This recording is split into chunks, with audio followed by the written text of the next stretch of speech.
The wind howled through the streets, a cold breath of winter that swept over the city like a forgotten memory. The sun had long since dipped below the horizon, leaving the world bathed in the fading light of dusk. The streets were quieter than usual, as if the city itself had decided to pause and take a deep breath. And in the midst of it all, there was an old man walking slowly down the sidewalk. His name was George Martin, but to most people, he was just the quiet guy or simply the old vet. A retired Marine, his once proud service had now faded into the background, as unnoticed and ignored as the faded patches on his jacket.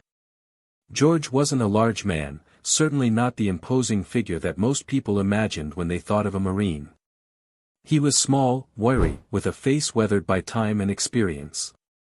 His uniform, though old, still bore the insignia of the United States Marine Corps, the eagle, globe, and anchor now dulled and cracked from years of wear. His boots were scuffed, his jacket was frayed, and his once vibrant Marine Corps chevron had long since lost its color, now just a faded shadow of what it had once been. But there was something about George that spoke volumes without him saying a word. It was in the way he walked, in the way his eyes, though tired, still held a certain clarity, a focus that many young people lacked. He carried himself with the quiet dignity of someone who had lived a life of purpose. Yet, to the world around him, he was just another old man, someone who had seen too much and said too little. George had walked this route countless times before, but today felt different. There was something in the air, a weight that hung over the streets, thick with the kind of tension that only comes from the unpredictable nature of human behavior. As he passed through the park, he noticed a young man sitting on a bench, his phone out and focused on the screen. The man's eyes flicked up momentarily, catching sight of George, and a smirk curled up on his lips. George didn't flinch, didn't change his pace. He had seen it all before, the mockery, the sneers, the ignorance. The young man stood up, his voice breaking the silence of the park. "Hey, old man," he called out, his tone mocking and loud enough for others to hear. "What's it like to be a part of the Empire's war machine, huh? You ever think about what you did? Or do you just march along like a good little soldier?" George didn't stop. He didn't even look at him. He simply kept walking, his steps slow but steady. The young man, seeing his lack of response, grew bolder. He pulled out his phone and began recording, his voice rising with a kind of juvenile bravado. "Look at this guy. A real Marine, huh? You proud of what you did? Or are you just another tool for the system?" Without warning, the young man started walking toward George, his phone raised like a weapon. He reached out and grabbed George's sleeve, pulling at the faded chevron on his shoulder, as if to make a spectacle of it. "Look at this. How much does it take to get a piece of this stuff, huh? You think you're a hero?" George's face remained calm. His expression didn't change. He had dealt with this kind of thing before, young people with too much to say and too little to understand. He didn't need to justify himself, didn't need to defend the past. His service, his sacrifice, and his silence spoke for themselves. The young man continued, his voice laced with arrogance. "You're just part of the problem. War, violence, all of it, and you think you can walk around like it's nothing. You people ruined lives, destroyed families, and for what? Oil? Power? What was it really all about?" Still, George didn't speak. He simply kept walking, letting the young man shout his frustrations into the air. And then, as if the universe had decided it was time for a lesson to be learned, a sound broke the tension. A low rumble, distant at first, grew louder. The ground seemed to vibrate underfoot. The young man, still holding onto George's sleeve, paused, looking around, confused. Two black SUVs appeared from around the corner, moving quickly, their tires hissing on the wet road. The vehicles slid to a stop just feet away from where George stood. The young man took a step back, his phone still in hand but forgotten for a moment, his attention now fixed on the dark windows of the SUVs. The doors opened with a soft hiss, and men in black suits stepped out, moving with the kind of efficiency and purpose that made it clear they weren't just ordinary men. They were someone important, someone powerful. One of the men stepped toward George, his face impassive. He nodded once, acknowledging George's presence, and then turned his attention to the young man. "You'll want to step aside," he said, his voice calm but commanding. The young man, still holding onto his phone, didn't understand. He glanced between George and the men, his mouth hanging open in confusion. But before he could speak, the man in the suit gave a slight gesture, and the other men flanked George, guiding him toward the SUV without a word. As they walked, the young man stood frozen, his phone now lowered to his side. He had no idea what was happening, but something was definitely different. The door of the SUV opened, and George stepped inside, the men following close behind. The young man watched as the vehicle pulled away, its black exterior blending into the night. The street was quiet again, except for the soft rustle of leaves in the wind. The young man stood there, his mind racing, still holding the phone. He had no idea who the old man was, or why those men had come for him. But there was one thing he knew for sure: he had just done something he would regret. The words he had thrown at George were harsh, empty, and in the end, they had been wasted. There was no answer to them, no rebuke or comeback. The man had simply walked away, and with him, the questions that the young man couldn't answer on his own. As the night settled in, the young man pulled out his phone once more, but now, it felt useless. He stood there in the dark, no longer sure of what he had seen, or who he had just encountered. Only one thing remained certain: George Martin, the old man, had been something far more than he appeared. And in that silence, the young man realized he had just insulted someone who could never be understood by the words he had spoken. The sound of the engines of the black SUVs slowly faded as the vehicles drove away, leaving the park in an eerie silence. The young man who had been mocking George stood frozen, his hand still gripping the phone, now recording nothing but empty space. He didn't know what had just happened.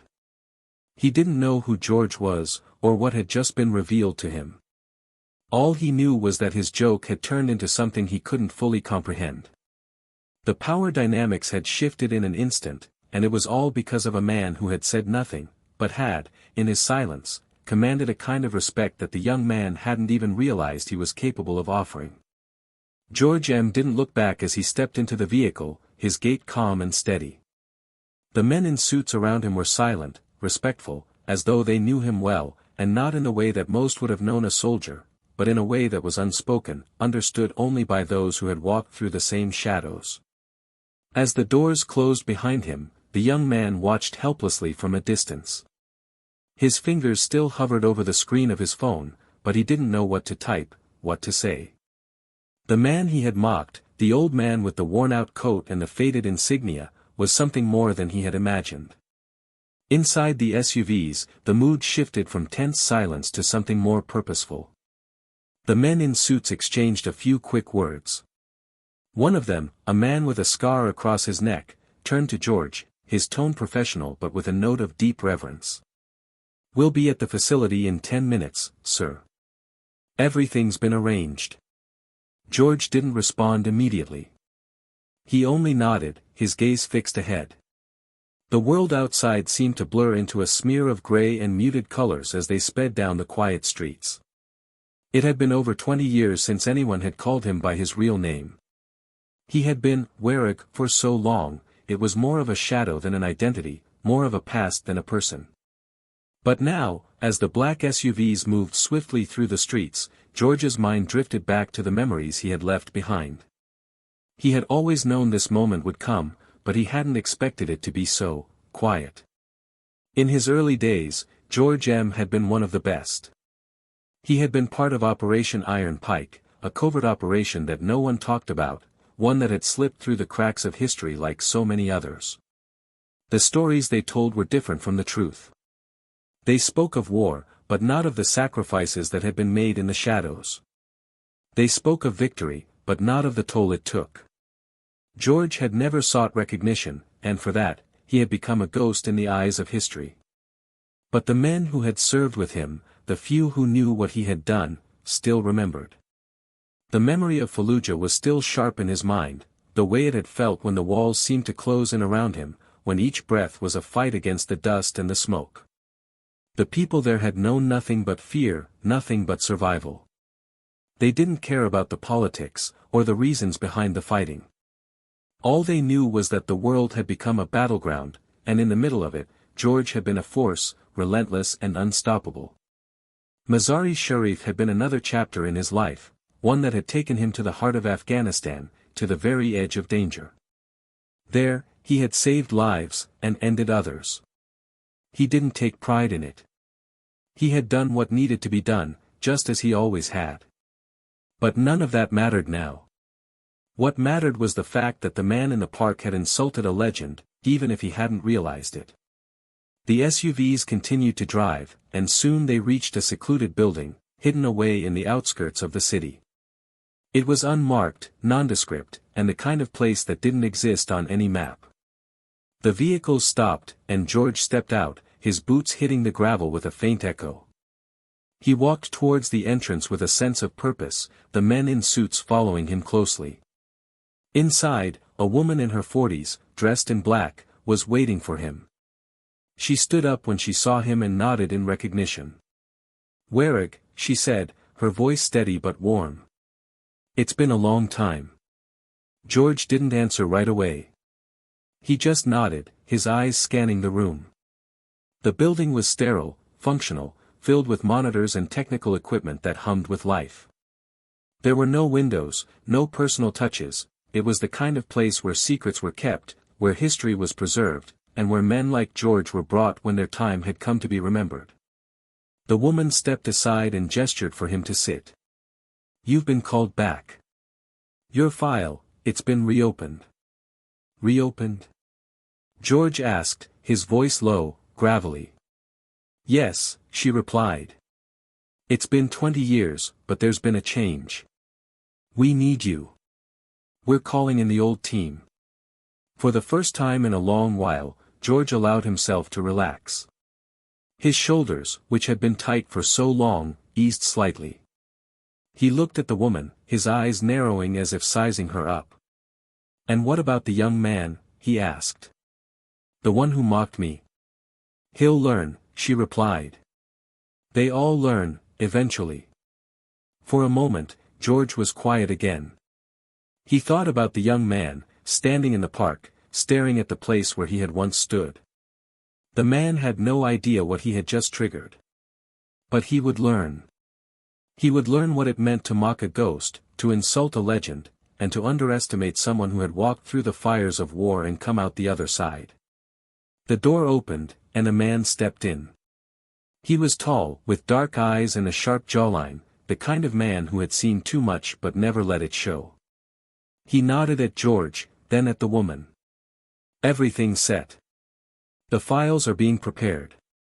"Good," George said, his voice steady again. "Let's begin." The man didn't flinch. He stepped forward and handed George a folder, the name, Warwick, stamped across the top.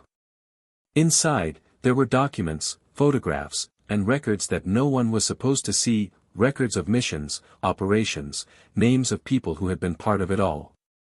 The kind of history that had been buried and forgotten, the kind of history that George had lived. He flipped through the pages slowly, absorbing the details. As he did, memories came flooding back, each one more vivid than the last. The missions, the briefings, the faces of the men he had fought beside, men who had long since disappeared into the shadows of history. But there was one thing that stood out above all else, a single photograph.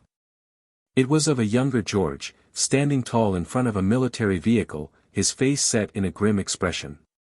His uniform was spotless, his posture perfect. But it was the look in his eyes that made it different. They were eyes that had seen the worst the world had to offer and had come out the other side unbroken. For a brief moment, George let himself feel something he hadn't allowed in years, pride. But only for a second. Then he closed the folder and looked up at the others. "Let's get to work," he said. And as they moved forward, the shadows of his past began to loom larger than ever. But this time, he wasn't hiding from them. This time, he was going to use them.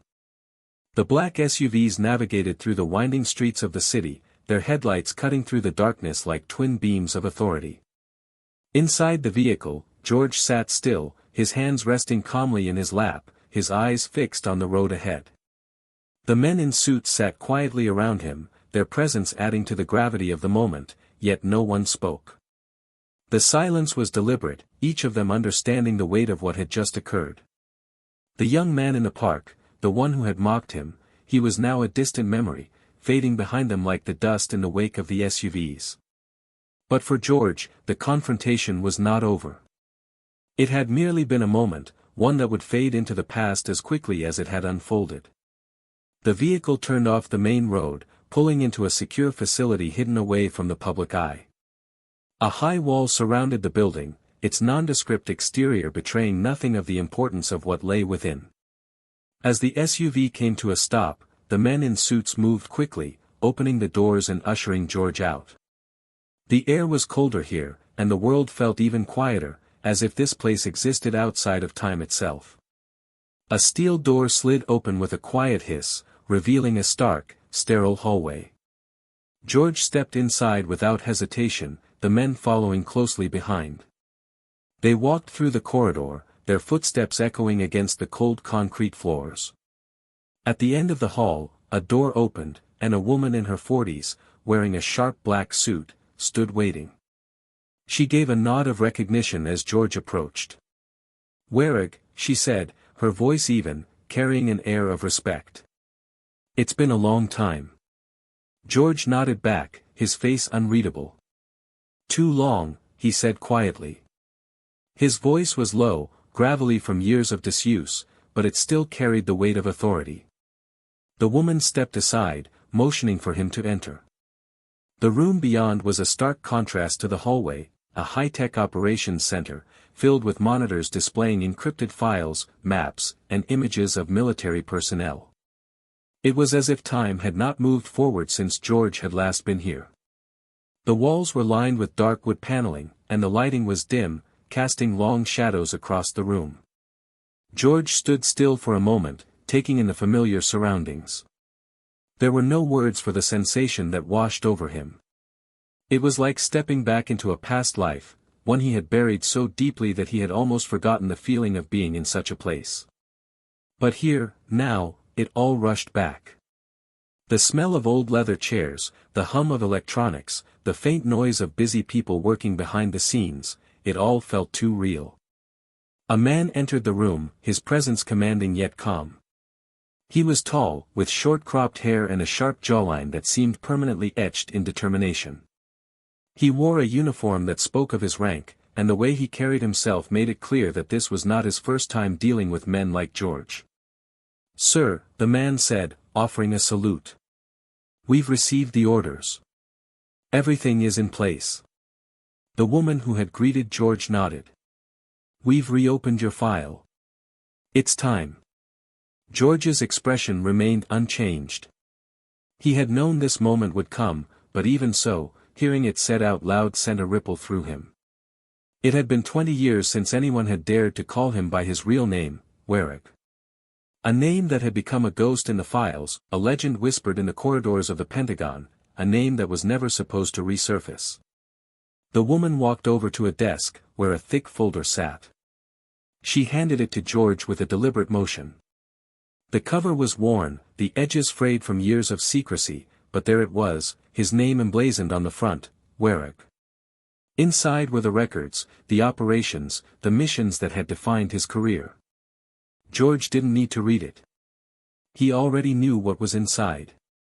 The names, the dates, the details of the covert operations he had been a part of, the missions that had shaped the course of history. The world would never know what he had done, what he had sacrificed, and what he had lost. But that was how it had always been. The quiet hero, the man who moved in the shadows, doing the work that no one else could, or would, do. He flipped through the pages slowly, his eyes scanning the familiar details. Operation Iron Pike. Fallujah. Mazar-e Sharif. His mind drifted back to those days, to the heat of battle, the tension in the air, the feeling of knowing that each mission could be his last. But it had never mattered. He had done what needed to be done, and when the job was finished, he had disappeared, fading into the background as if nothing had ever happened. But now, the past was coming back. The world had changed, but the work remained the same. There were still threats, still operations that needed to be carried out. And Warwick, George, was the one they needed. The man in the uniform stepped forward. "Sir, there's one more thing." He reached into a drawer and pulled out a small device, a sleek, black tablet. "We've initiated a full reactivation. You'll be back in the field soon. Your team is waiting for you." George took the tablet, his fingers brushing over the screen. A map appeared, filled with marked locations and mission outlines. His old team, the men he had fought beside, the men who had disappeared after the war had ended, they were waiting for him. And George knew that this was where he belonged. This was his purpose. It had always been his purpose. "Are we ready?" George asked, his voice steady. The woman nodded. "We're ready. The operation is live." As George looked over the mission details, something shifted inside him. He had spent so many years trying to forget this life, trying to leave behind the weight of his past. But now, in this room, with these people, he understood that there was no escape. The past was never truly gone, it just waited for the right moment to resurface. The woman gave him a knowing look, as if she understood everything that was running through his mind. "You've been out of the game for too long. But we need you, Warwick. The world needs you." George stood up, straightening his jacket. "Then let's get to work." As they moved toward the door, the man with the sharp jawline placed a hand on his shoulder. "It's good to have you back, sir." George didn't answer. He didn't need to. He had never been one for words, and words weren't necessary now. The mission awaited. His team awaited. The world, whether it was ready or not, was about to see that Warwick was back, and this time, he wouldn't be ignored. As the door closed behind him, George's mind flashed back to the young man in the park.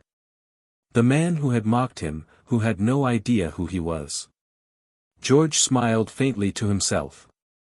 The young man had learned nothing from their brief encounter. But George knew one thing for sure, the world would soon learn exactly who he was. And this time, they wouldn't forget.